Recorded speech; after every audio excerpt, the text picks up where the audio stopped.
kung naalala nyo, yung materialis natin na truck na stranded sa pier, hindi agad makakawin na ng dagat papunta dito sa company. Ayun lang naman guys. Hindi pwede to! Pagod na ako, makakatrabaho, makaka-overtime. Tapos magbabawas na kayo ng sahod.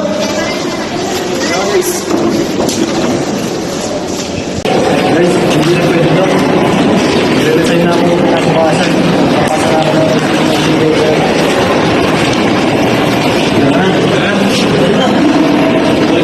Guys, ito ba yan yung kaya sa'yo? Balita ko kay Boss kanina pumaga, magbabawas na naman daw siya ng sahod. Ano totoo ba? After the meeting, in past few days, the team decided to file a resignation letter because of compensation salary. Magpasa na tayo ng resignation letter. Guys, bigyan na magpasa na tayo ng resignation letter. Wala yan ang pakano dito. Sir, magpapasa po kami ng resignation letter. Mababa na nga po yung pasahod niyo pa po ba kayo? Natanggap ko ako ng resignation letter.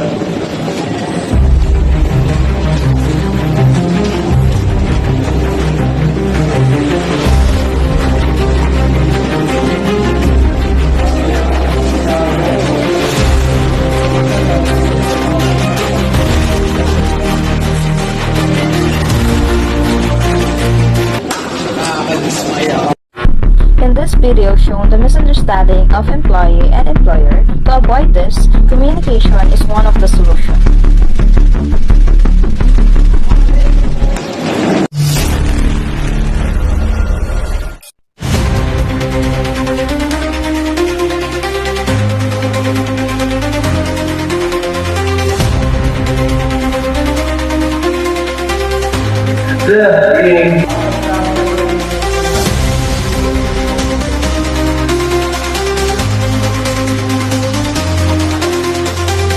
Bukakan ko ngayon niya ako sa salary discipline.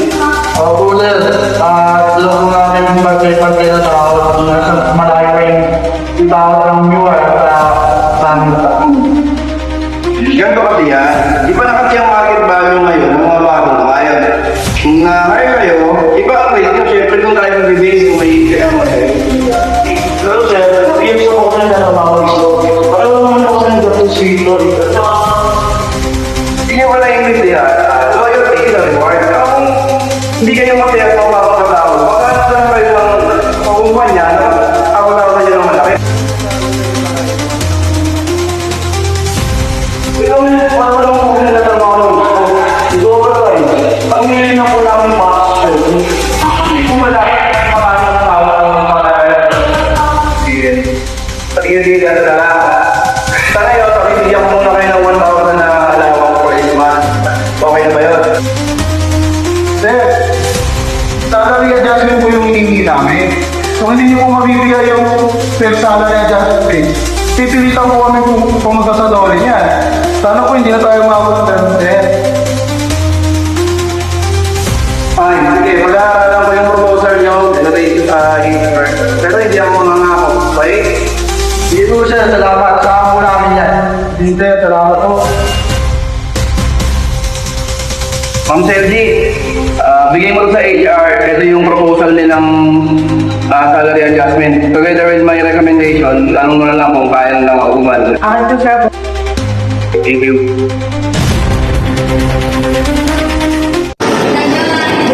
Ay, ganda naman yung suot mo. Para bang Islam yung sexy ng damit ah. Nag-gym ka ba? Hindi ka bukan yung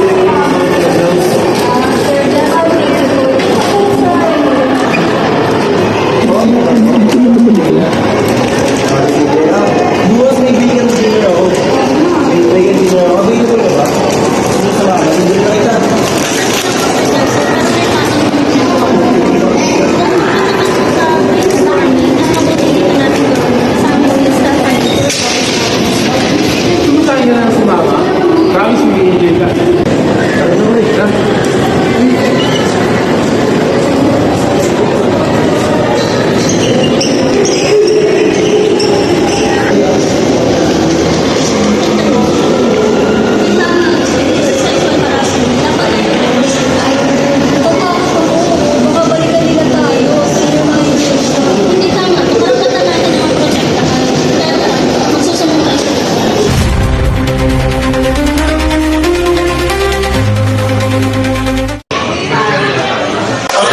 Ikaw ba yung deadline?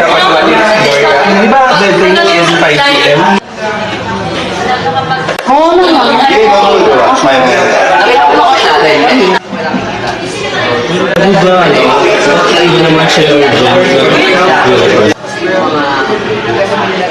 Sige, kung nila ipakita na nga yung remember last time, sino ko nagpasa rin ako sa accumulation. So, tara pa.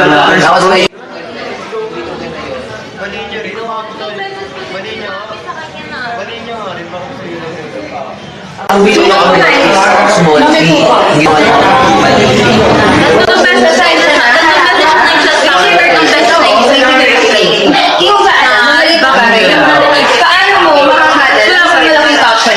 Kung pwede ka ba? Kasi yung outline ng webinar ano daw sa questionnaire. Dahil dyan, dito aking attention ulit. Ganito gagawin ko. I-edit ko siya ngayon. Wait lang, i-edit mo sa bahay. Kasi ako rin. Paparinig ako. Kasi may isa dito kasi na isang member namin.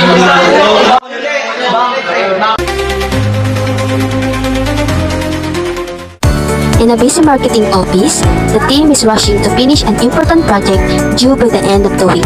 Ma'am Jasmine is responsible for the overall work, while Miss Ibanez, a newly hired staff member, is assigned to prepare the data summary for the presentation. Ma'am Gidakan gives instruction to Miss Ibanez, but he explained them quickly and without much detail. Miss Ibanez is too shy to ask for clarification, so she completes the task based on her limited understanding. The next day, when Ma'am Gidakan checked the report, he noticed many missing details. Stressed and pressured by deadlines, he loses his temper and scolded Miss Ibanez in front of other employees.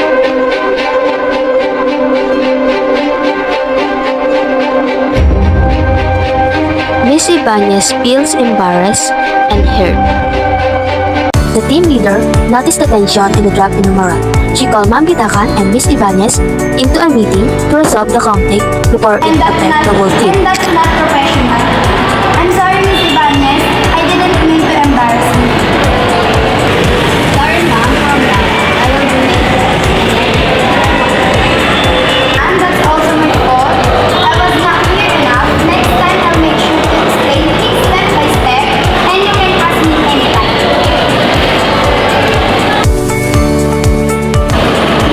Five. Miss Ibanez, ask questions whenever something is clear. For a team, you will need to afraid to communicate. Yes, ma'am. Yes, ma'am. Great. From now on, let's move forward and focus on working on this